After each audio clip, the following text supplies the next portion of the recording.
On this edition of City Talk, firefighter Joey Welsh, from Parks and Rec, Carly Gedman, and from City Planning and Zoning, Laekin OHara. City Talk starts right now.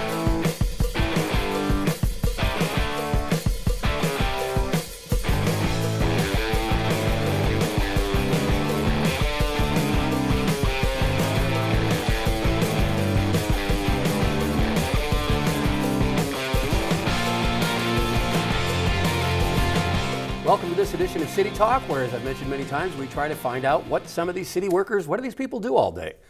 Joey Welsh is our guest to start it off today, and we have some idea of what he does because he's a Pittsburgh firefighter. Joey, welcome to the program. Thanks for having me on. Appreciate it. So I'm going to ask you the first obvious question. Did you always know that you wanted to be a firefighter from when you were 6 years old? Or no, absolutely not. My uncle was a firefighter at the time, and I was in college, and he pressured me to come home and take the test, and I did, and graduated college, and it used to be a 3-year list, so end of third year, they called me and started doing it right out of college. So you hadn't planned on it originally, but your No. Your relatives made you know it was a great opportunity, probably, on many levels. They sure did. And I was a little hesitant at first, but then they were like, you can't turn this down. And I'm so glad I didn't, because I just grew to love the job, and I couldn't imagine doing anything else. Do you remember your first time going out on a call? Yeah, I do. It was actually a 5-alarm fire.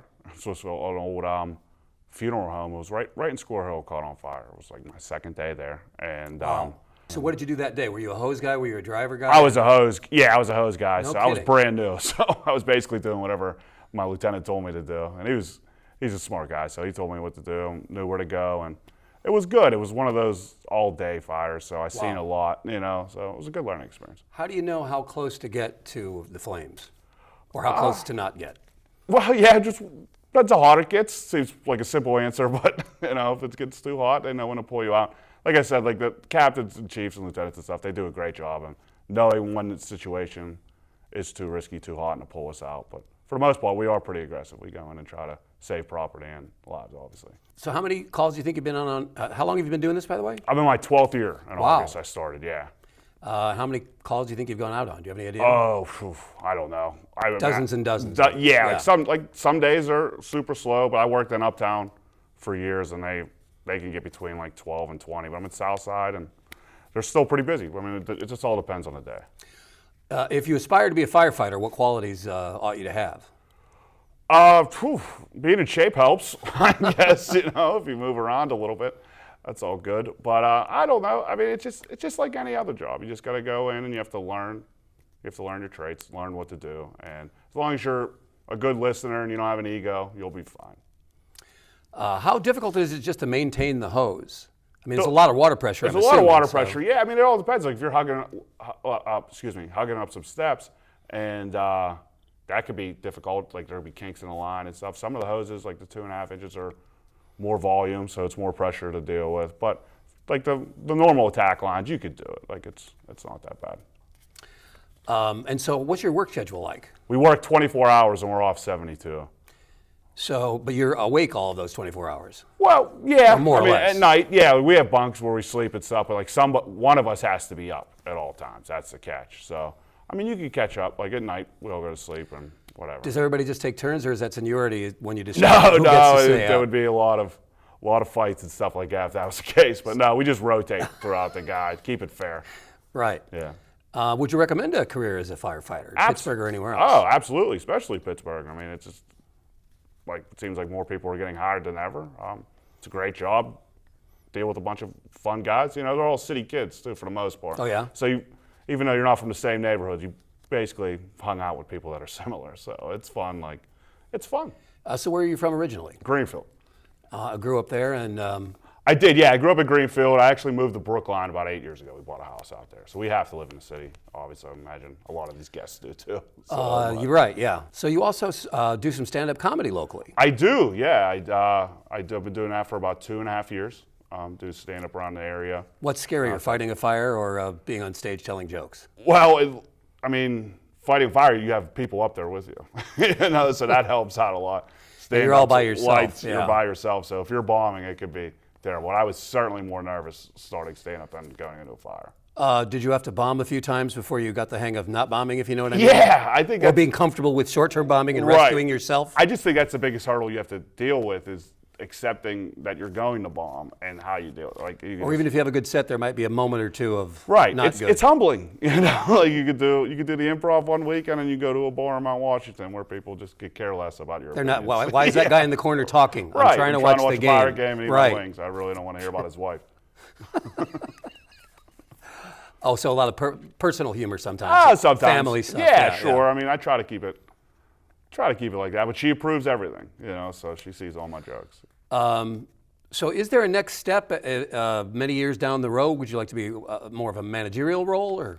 Yeah, sure. I mean, I'd love it. Like the lieutenant test is coming up. I'd love to try to take that. It was just hard to take the last one because I just had a child and with stand-up, be busy with that. So yeah. Being a father, is that scarier than even stand-up or fighting a fire? It's sometimes, sure.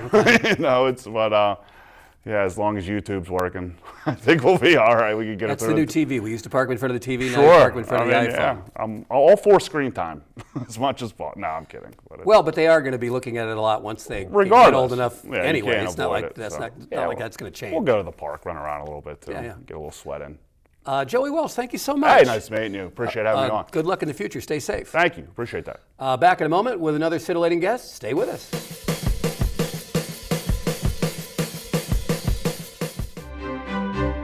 For over 30 years, City Channel Pittsburgh has brought you live gavel-to-gavel coverage of Pittsburgh City Council. And now, for the first time ever, we are recording sign language interpretation for all televised City Council meetings.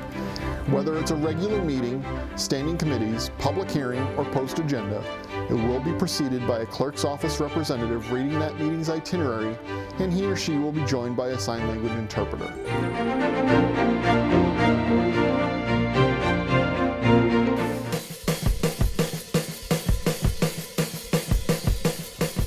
Welcome back to City Talk, and say hello from the Department of Parks and Recreation.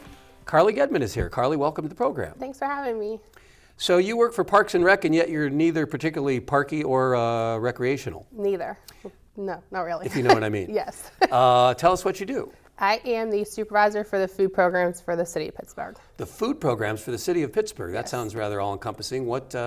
Where's the food come from? Who does it go to? The food comes from the Pittsburgh Public School District, the Food Service Division.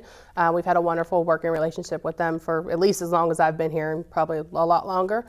We have currently 86 sites across the city of Pittsburgh for the summer food program, and we have about 10 for after school.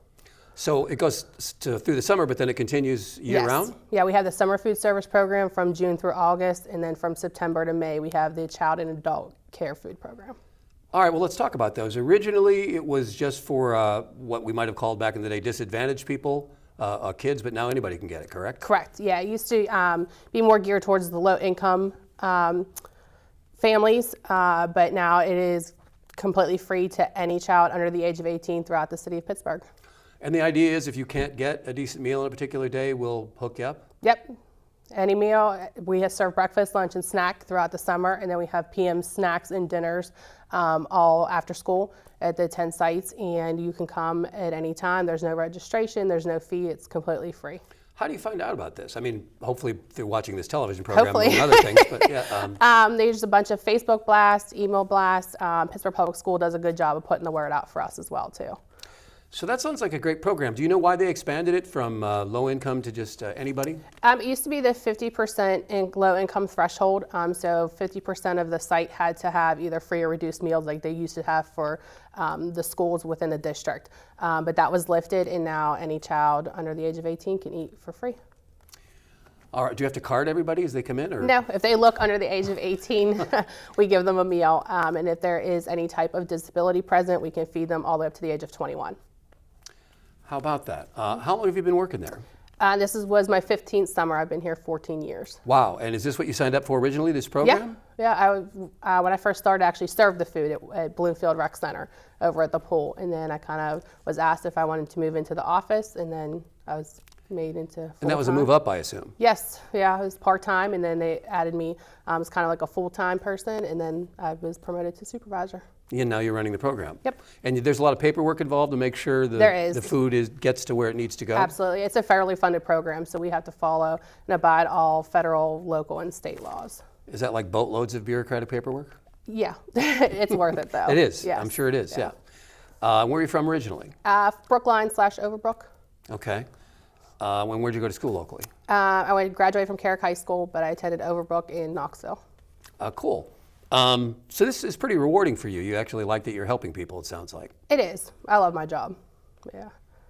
What's the best part about it? Best part about it is knowing that I have a small part or a small hand in making sure that no child goes hungry in the city of Pittsburgh. I have 2 kids of my own, and knowing that resource is out there if needed is satisfying. When you first got into it and you're serving the food, how many kids used to come into the facility? We used to have between 40 and 50 over at the Bloomfield site. There was the pool there and the rec center and things like that. Hopefully the kids are grateful. Yes, I think they are. Yeah, hopefully they are. Well, you've witnessed it firsthand, so yeah. Would you recommend a career in government service to other humans? Yeah, I love it. Like I said, I've been here. This is my 15th summer. Been here 14 full years. I have no complaints. I love my job and the administration and my supervisors. And Carly Gedman, thank you so much for taking the time to see us. Of course, thanks for having me. Back in a moment with one more guest for this edition of City Talk.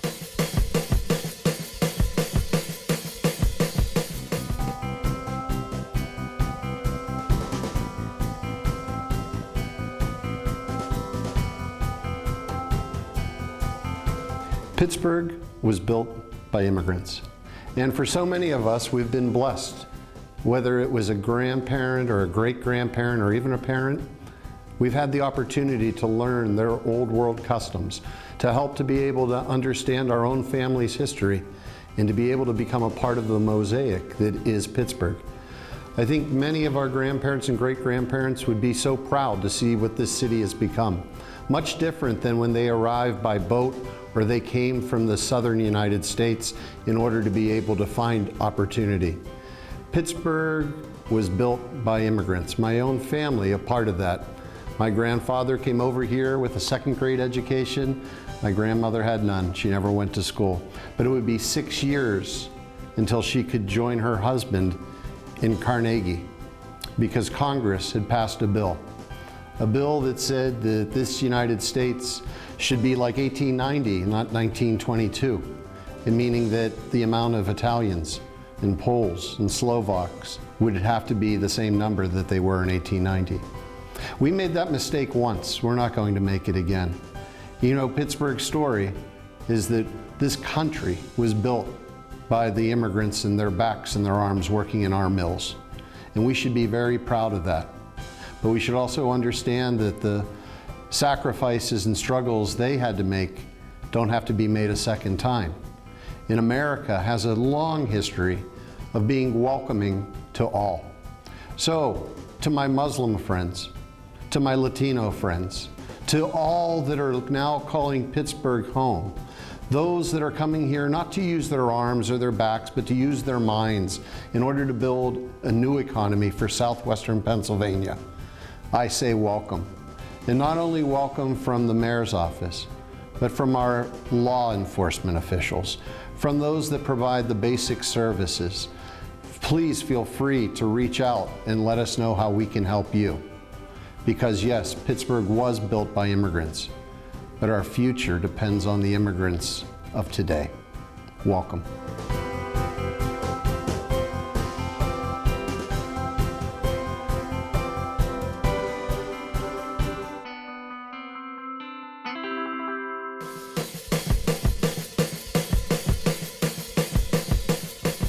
Welcome back to City Talk. Say hello to Laekin O'Hara from City Planning and Zoning. Laekin, welcome to the program. Thank you for having me. So that is somewhat self-explanatory, planning and zoning, but tell us more about it. What do you do? So I work more in the development review side of things. So mostly I review anything from, just your everyday fence all the way up to big, renovations of dorm buildings or brand new hotels. So everything from if I just want to extend my fence to the neighbor's property if I have their permission, but it still may not be properly zoned for that, or I might be violating some zoning regulation by doing that without asking you. It all depends on your setbacks and the district that you live in and what's around you. So we take all of those factors into account to decide what you're able to do and what the zoning code says, and how we can work with that to. But you're also get you a doing permit. giant buildings where they want giant renovations.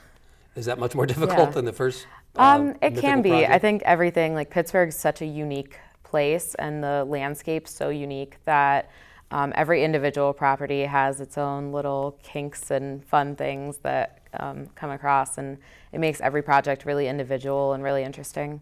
Can you think of anything in particular that was especially complicated or weird or stood So out? side lots have usually stricter setbacks. So in low density areas where you have usually bigger yards, you have a 30-foot setback. So, most people with dogs, you want to have a higher fence. And that is something that ends up having to go to the zoning board of adjustment a lot of times because you have that 30-foot setback, and we have properties that are only 28 feet wide. So you have a bigger setback than your property actually is. So you can't necessarily build a fence as high as you want to. No. Does the limit also depend on the neighborhood? Yeah. Okay. Yeah. It's like 20 to 30 feet, or are there vague parameters? It really depends. So you can put 4 foot high open anywhere, and so that's the nice easy 4 foot one. high you can, then you can't lose. Okay. Yeah. But some people want it higher if they have a rambunctious dog that Yeah, they want or to keep in the yard, but they don't want to keep on a leash, I'm guessing. yeah, or they want some privacy, things like that. Privacy, what a concept. How about that? So is your job tedious, or do you find it fascinating and you can't wait to get to the next zoning review? I think it's really interesting, and it's something that I didn't really know existed before I graduated from college. And then, I kind of jumped right into it, and I've become really fascinated by the different zoning codes and even building codes. And it's just so interesting that, 1958, before then, our code didn't exist here. And I mean, Pittsburgh's been around a lot longer than that, so. So is there a lot of crazy building that would never stand today, well before 1958? Oh, absolutely. But some of it get to be grandfathered in? Yeah. Okay. Yeah.